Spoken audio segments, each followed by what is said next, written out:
Assalamualaikum dan salam Malaysia Madani. Saya Muhammad Amar Iskandar bin Muhammad Ghazali dari BRAS TVPSS SMK Bukit Rangin. Hari ini 12 Januari 2026, SMK Bukit Rangin telah dipilih sebagai lokasi penganjuran program First Day at School 2026. Penganjuran program First Day at School ini adalah merupakan hasil kerjasama strategik antara Kementerian Pendidikan Malaysia dan Polis Diraja Malaysia. Program ini bertujuan memastikan keselamatan, disiplin serta kesejahteraan murid pada hari pertama sesi persekolahan. Ikuti laporan kami seterusnya.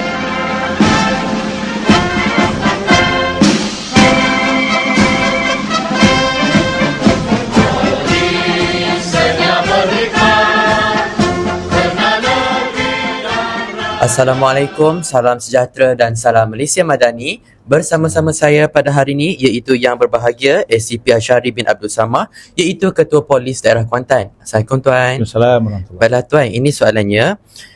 Apakah peranan pihak PDRM kepada para pelajar dan ibu bapa berkaitan keselamatan diri, disiplin serta pematuhan undang-undang sepanjang sesi persekolahan 2026? Okay, terima kasih saya ucapkan kerana sudi memanggil ataupun mengajak saya datang ke sekolah pada hari ini. Memang setiap tahun kita ada program kolaborasi antara pihak Kementerian Pendidikan dan juga PPD dan juga pihak sekolah untuk bersama-sama untuk program First Day at School. Jadi untuk makluman semua, kehadiran PDRM ini memberi satu visi yang besar untuk dasar pendidikan negara. Kerana sekarang ni kita lihat di sekolah ni banyak isu-isu berkaitan dengan pelanggaran disiplin dan juga pelakuan jenayah. Jadi usaha kami pertama sekali untuk memberi kesedaran kepada pelajar-pelajar ataupun kita nak melihat pelajar yang datang ni, mereka ni ada kesedaran bahawa mereka sentiasa diperhatikan oleh pihak berkuasa terutamanya PDRM agar mereka sentiasa berakhlak dan menjaga disiplin mereka dan tidak melakukan perkara-perkara yang melanggar undang-undang.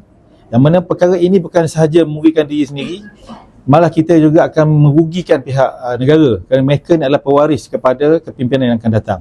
Jadi PDRM amat komited untuk memastikan pelajar-pelajar yang hadir ke sekolah ini mereka berada dalam keadaan selamat dan mereka terhindar dari perkara-perkara yang boleh menjejaskan diri mereka dan juga imej sekolah sendiri.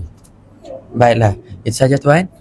Baiklah, terima kasih diucapkan kepada yang berbahagia ACP Ashari bin Abdul Samad, Ketua Polis Daerah Kuantan kerana sudi bersama kami pada hari ini.